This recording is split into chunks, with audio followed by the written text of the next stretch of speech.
I will take you to World Trade Center. Then you can know a lot of information, and then you can explore more about him. Let's follow me.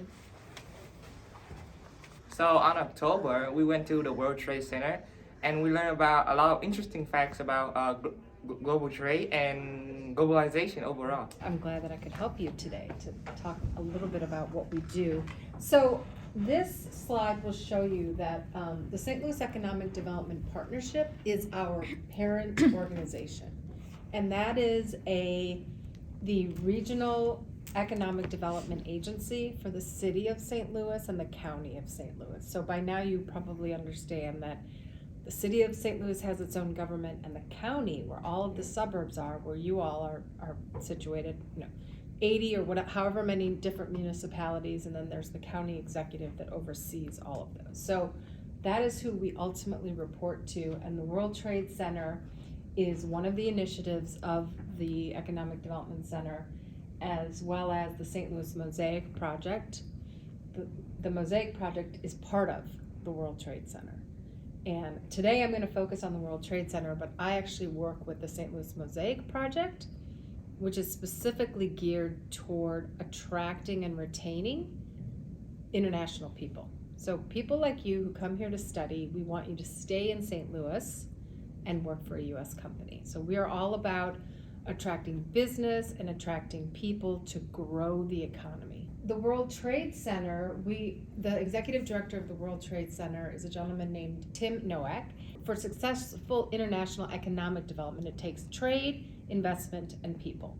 So who is the World Trade Center? So again, we're the international division of the partnership, and we've been supporting international growth for, actually, it's more than 30 years. And we cover the entire state of Missouri except for Kansas City, where they have their own World Trade Center. And we report to the mayor. So again, the partnership reports to the mayor of St. Louis, Tashara Jones, and to the St. Louis County Executive, Dr. Sam Page. And the World Trade Center is actually a membership organization. So companies large and small that are interested or have a stake in some sort of international or global business are our members, or organizations or companies that want to interact with global companies.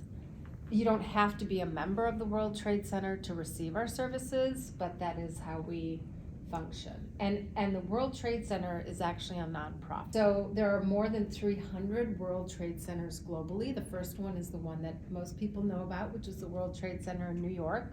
They all function slightly differently, but they're also in 90 different countries, and a lot of people don't realize that. And so again, the whole idea is to enhance international trade, promote local and economic development, and foster peace and stability through trade. So what we do and how we do it is we offer training and education to people that are trading globally. We organize trade delegations, both inbound, which means people from other countries coming to St. Louis. So remember, we want people to understand that St. Louis is a place to do business. We, at the end of the day, want a company in Germany or a company in Colombia or a company in Spain or Vietnam to consider putting a U.S. foothold for their company in St. Louis. So really, if you think about it, we're competing with all kinds of other cities. We want them to consider St. Louis and to understand the resources that we have available here to help them grow, to help them create partnerships, and to be successful. We have a foreign trade zone, which is it's basically a designation that allows companies to sort of defer the duties of the taxes that they have to pay on their goods or services. And we have foreign trade zones on both sides of the Mississippi River, and even a warehouse can be a foreign trade zone. So it really just depends on how you're utilizing that, when it's being sort of activated in terms of the break on the duties. And there's a really good example of that. So there's a local company that prepares disposable or to-go cups for grocery stores, the kind that you go in and you can get like vegetables or fruit in these to-go cups. We're facing really high costs in disposing of the food waste. And they couldn't really find the right local partner to compost the waste. So what happened was that there's an overseas company that actually was looking for that kind of food product waste. And so they needed it for another proprietary business that they had. So, that's just an example of how we were able to sort of make that match between the two companies, and then that global company realized it would really make sense for them to create a facility here in St. Louis. And then again, we connect people. So if you remember the 3 pillars, trade, investment, and people are what it takes for successful international economic development. And so the Mosaic Project, as I said, we were started 10 years ago specifically to focus on attracting and retaining foreign-born people to St. Louis.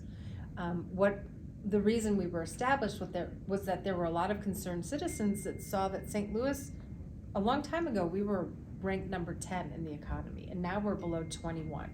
People started leaving, businesses started leaving St. Louis, and so there was an economist that was hired to look at our peer cities, so cities that were similar in size to us, to say, what was fueling their economy? What did they have that we didn't? And it was immigration. And so Mosaic was specifically started to create awareness about how St. Louis is a very welcoming place for foreign-born individuals. And so the foreign-born population here is less than 7%. So we have a long way to go compared to cities like Chicago and Miami and LA that have anywhere between 14 to 25% foreign-born.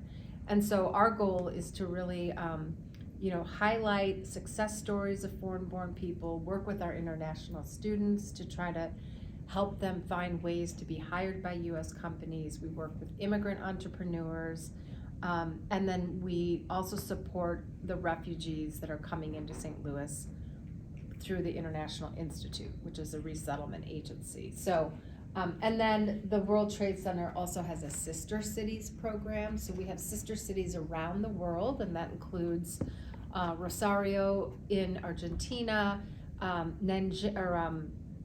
think it's Nanjing in China, Stuttgart in Germany, and I believe we have a total of 16 sister city programs. And so there's a local sister city chapter, and they are the ones that work with the sister city in that country. And so the way that looks just depends on the size of the group. There are volunteers that work on this, but again, it's a way to foster and keep those cultures alive and do a lot of exchange of information and resources. So we can't do it alone. This is all about collaboration. And there are all of these partners that are on this slide here are Missouri State economic development partners that we work with, including economic development partners around the world. So it takes a real concerted effort. And again, we've been doing this work for 30 years. So as you can imagine, we have very good established relationships. Because it takes a lot of comparing and conversations and travel to see what the needs are in one country, what are the resources here, et cetera, et cetera. And then the U.S. Commercial Services works with all the embassies around the world and the Foreign Service. One example I wanted to talk about, which was in this earlier slide. So you see the picture there on the right, and you've probably heard the news about how St. Louis, the airport, now has an international flight. So again, when St. Louis was a bigger city, we had a lot of international flights going out of St. Louis. And then as the economy got slower, and then that decreased the need for that decreased the airport as being international, those went away. So it has taken 13 years to get now a new international flight. And that was something that the World Trade Center was involved with. Frankfurt? The flight to Frankfurt, right, Awesome. with Lufthansa airline. And so that, again, took 13 years of all of these partners working together, including the corporate partners that have business needs in other countries. So it was just a very comprehensive plan in finding partners, finding airlines that wanted to invest. This is about invest in St. Louis. And so now that we have a Frankfurt flight, it's fabulous because not only can businesses and individuals fly directly to Frankfurt, but they can get to so many other international cities from Frankfurt. From Frankfurt, yeah. So that's just a win-win. It's going to open up our borders. It's going to bring in more business and bring in more international tourists. So that's wonderful for St. Louis. In conjunction with that, we organized a trade delegation to Frankfurt.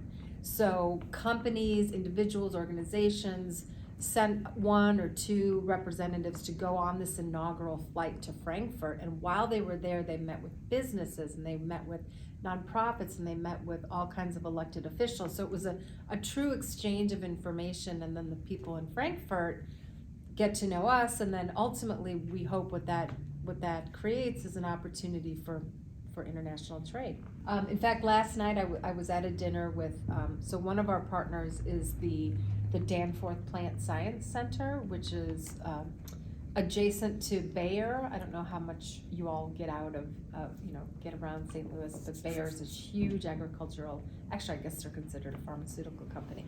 But at any rate, there was a big delegation of agricultural, technical startups and businesses that were all from Latin America. So a lot of companies from Brazil, from Mexico, from and many from Argentina. And so they have all been working with the Danforth Plant Science Center to look for ways to partner, because we have such a robust district of ag tech experts and PhDs studying plant sciences.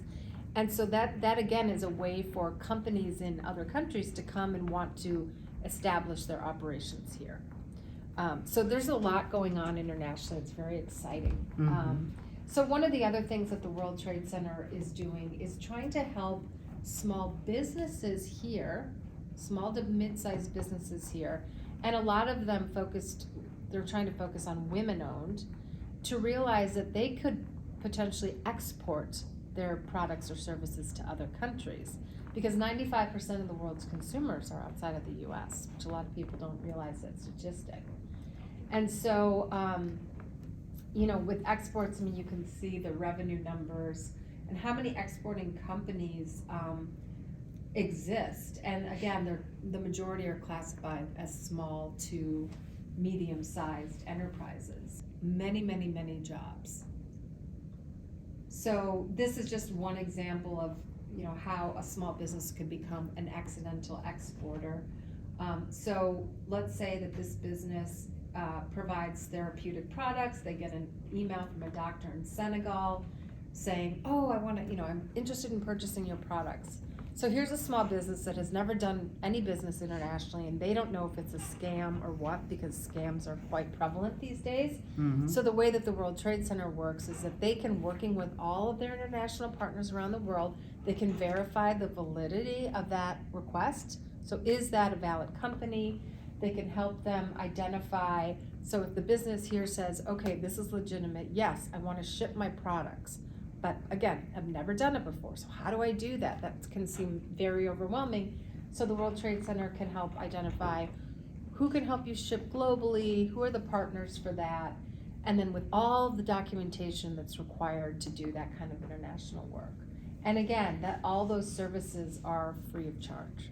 So it's just a big, big resource that we can provide to people. And then this is just, again, another example of a company. It's a local beauty product, and they say, I want to expand to global markets. So the World Trade Center can help them research the markets to find out, really what sort of market exists for their product outside of the US, identify who could be a potential partner, and then helping them, again, with all of these introductions that go a long way to starting and expanding a business. That we can help you to connect, with the people who can give you the loans. Exactly, or loans or grants. Grants. Right. We have a monthly Engage in Trade speaker series that, we have them all the time on immigration and trade, we had one that talked about hiring international STEM OPT students. So if you decide to, stay here and pursue, you're going to go into IT, so that's a STEM field. So if you stayed here, you could when you graduate with an international STEM degree, you can work for a St. Louis company for up to 3 years on your optional practical training. So that's a wonderful win-win for a company that is having trouble hiring people, and you have an international student who's eager and globally minded who wants to work for a U.S. company, so we can help make that match. And then what we try to instruct our students about is how to become irresistible to companies, so that after those 3 years, they'll want to sponsor you and keep you on. So there's a lot that goes into it, but it can be done, and that's really what our organization helps so many different people in the community do. Stay here, and we want you to stay here, right? So so they can get certificates in international trade and find out again about exporting and things like that. So that's my conclusion. I want to show you a video. You probably think China and America are worlds apart, separated by thousands of miles and centuries of history. Yeah. but we're going to set the record straight. Food is love, bringing everybody around a hearty meal and just a sense of community.